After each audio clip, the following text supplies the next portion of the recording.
안녕하세요. 주토피아 채널의 제이입니다. 오늘은 아이계좌 투자일지 2020년 1월입니다. 아이계좌 투자일지는 저희 아이가 태어난 달에 아이 명의로 증권계좌를 개설했고요. 그 후로 매월 10만원씩 적립을 해주고 있습니다. 나중에 아이가 커서 경제교육을 할 수 있을 때 자본을 모으는 과정을 기록한 교육용 자료로 쓸 수 있을 것 같고요. 아이의 본인 명의의 계좌에서 매월 적립하여 투자한 목돈이 자본소득을 마련해주는 과정을 한번 보여주고 싶어서 아이의 계좌를 만들게 되었어요. 향후 아이가 필요한 자본이 마련되기도 할 거고요. 자본의 효율적인 증여를 대비하는 목적도 있습니다. 아이 계좌는 포트폴리오를 만들어 운영하고요. 매월 10만원씩 적립금을 불입한 다음에 반년에서 1년 단위로 포트폴리오 업그레이드를 해요. 포트폴리오 업그레이드에는 종목 교체나 비중 조절이 있을 수 있고요. 매월 포트폴리오 리밸런싱을 합니다. 포트폴리오 비중에 맞춰서 한 달에 한 번만 매매를 하고 그 일지를 현재 올리고 있는 겁니다. 방금 찍은 아이의 계좌 스크린샷이고요.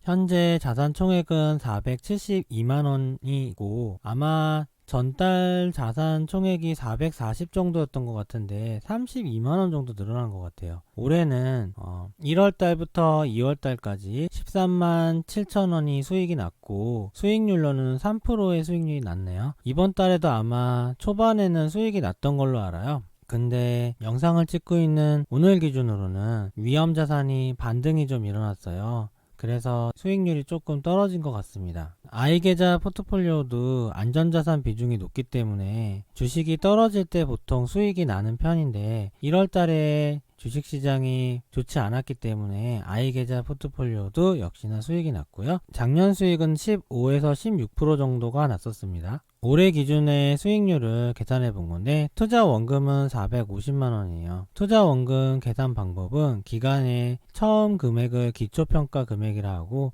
마지막 날 금액을 기말평가 금액이라 하는데 이 금액의 평균이 투자 원금이 됩니다. 예금의 이자 계산 방식과 적금의 이자 계산 방식이 다르잖아요. 이 화면에서 투자 수익률에서 나오는 투자 원금은 적금의 방식이에요. 매월 적립을 하다 보니까 그런 것 같고 그거 기준으로 투자 수익률은 3% 정도가 나왔네요. 1월달부터 2월 6일까지 올해 기준으로 투자 수익률은 3%가 나왔고 투자 손익은 13만 6,700원이 나왔습니다. 구체적인 상품 보유 현황은 타이거 국채 3년을 한 주 가지고 있고 국내 주식으로는 아리랑 고배당주와 타이거 지속배당, 해외 주식으로는 국내 상장 ETF인 타이거 유로스탁스 배당 30과 SCHD, SPHD라는 해외 상장 ETF를 하고 있고요. 두 개의 ETF는 배당 ETF예요. 그리고 TLT를 하고 있는데 20년 만기 미국채로서 해외 채권 부분을 담당하고 있고 아이 계좌는 저의 계좌 포트폴리오와 약간 다른 점이 VBR이라는 스몰캡 밸류 ETF가 비중이 많습니다. 아무래도 아이 계좌는 장기 투자를 할 거고 장기 투자 수익률에서는 소형주 수익률이 좋다 생각해서 소형 가치주를 편입한 게 있고요.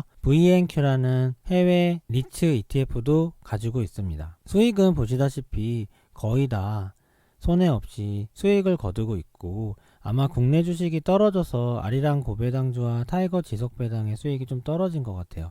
해외 주식의 수익은 비슷한 편이고 TLT가 아마 많이 올랐다가 다시 떨어졌을 것 같습니다. 미래에셋 홈페이지에서 포트폴리오 성과 분석을 누르면 여러 가지를 볼 수 있는데 그 중에서 수익과 위험 분석이라는 게 있고 수치가 정확하게 들어맞는 건 아닌데 실제 수익률과 약간의 차이가 있는데요. 그냥 1년 기준으로 해서 너의 포트폴리오가 이런 식이고 원래 우리가 제시하는 포트폴리오는 이런 수익률이고 정기 예금은 이런 금리야 라고 비교해주는 의미가 있어서 간혹 참조를 합니다. 현재 기준으로 1년간 아이 계좌의 포트폴리오의 수익률은 15% 정도를 기록했고 보시다시피 1년 내내 큰 손해 없이 계속해서 지속적인 이익을 기록하고 있죠. 그리고 아이 계좌다 보니까 고수익 추구형 포트폴리오를 입력을 했는데 대략 10% 정도의 수익이 나온대요. 그거보다도 더 높은 수익률을 거두고 있고 미래에셋에서 제시하는 포트폴리오보다 위험도는 낮아요. 보시다시피 1년 기준 투자 성과가 좋은 편이지만 투자 위험도는 굉장히 낮죠. 왜냐하면 채권이나 금 비중이 높아서 그렇고요. 그런데도 모델 포트폴리오보다는 5% 정도 수익이 높게 나오고 있고 정기 예금 금리는 2% 정도라고 생각하고 있네요. 여기에 보시는 이 까만 선이 정기 예금금리예요. 예금금리를 했으면 여기까지밖에 수익이 안 났겠죠. 근데 이제 주식으로 투자를 하다 보니 더 높은 수익을 거둘 수 있다는 겁니다. 이게 꾸준하게 장기 투자로 수익이 누적되면 나중에는 큰 차이가 날 수 있겠죠. 이 화면은 자산별 비중을 볼 수 있는 화면인데요. 모델 비중과 조정 비중은 크게 중요하지 않아요. 미래에셋에서 제시하는 거 이렇게 하라는 거고, 국내 주식은 9%의 비중, 선진국 주식은 25%의 비중을 가지고 있고요. 국내와 선진국의 비중은 크게 달라지지 않을 것 같습니다. 신흥국 비중은 0인데 국내 주식이 신흥국에 포함되기 때문에 따로 넣을 생각은 없고, 국내 채권은 나중에 늘리겠지만 현재로서는 유지고요. 선진국 채권은 35%를 가지고 있는데 대략적으로 비슷하게 유지될 것 같습니다.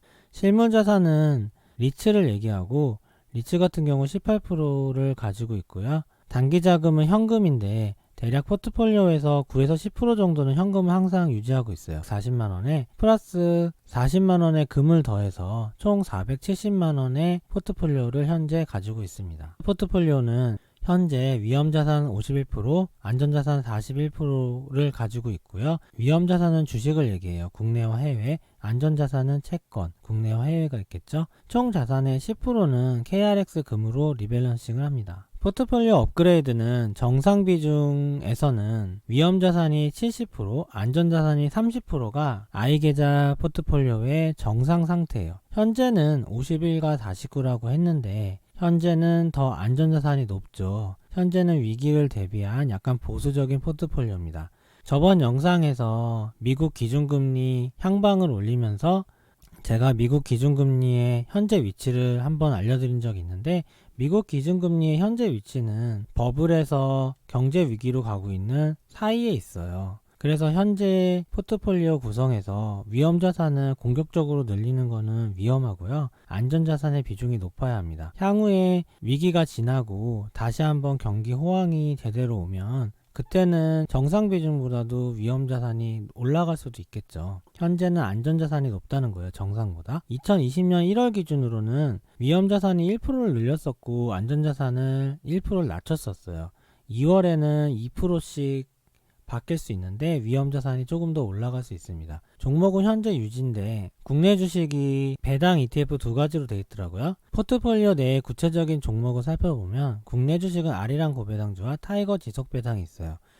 배당 두 개인데 지수 ETF인 코덱스 200이나 코덱스 저변동성을 넣고 싶긴 하네요. 향후에 업그레이드 할 때 생각을 해보겠습니다. 해외 주식은 SCHD, SPHD라는 배당 ETF 두 가지를 하고요. 둘 다 배당 ETF고 비슷한 성질을 가지고 있지만 배당률이 SPHD가 조금 더 높고 주식의 평가액은 SCHD가 좀 더 많이 오르는데 현재는 고배당주 위주의 ETF로 구성이 되어 있고, 타이거 유로스탁스 배당도 역시나 배당 ETF, VBR이 유일하게 배당률이 낮은 건데 소형주 ETF고요. 이것도 가치주기 때문에 성장주는 아니에요. 그러니까 지금 현재 포트폴리오에서 성장주나 지수 관련주는 없고 배당 관련이나 가치주 위주로 돼 있어서 굉장히 보수적인 포트폴리오를 가지고 있고요.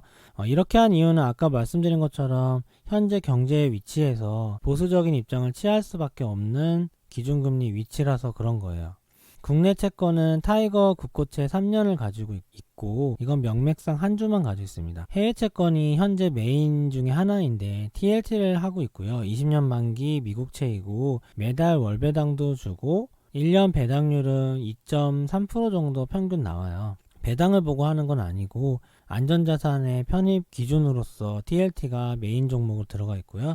리츠는 VNQ라고 미국 자산을 바탕으로 하는 해외 상장 리츠 ETF를 가지고 있고 배당률은 한 4.8%, 4.5% 정도 나옵니다. 금은 KRX 금으로 하고 있어요. 전체 계좌에서 10%는 항상 KRX 금으로 가지고 있고요. 포트폴리오를 국내 주식과 선진국 주식, 국내 채권과 선진국 채권, 실물 자산과 단기 자금으로 나눠보면 국내 주식이 대략 8% 가지고 있죠. 아리랑 고배당주와 타이거 지속 배당.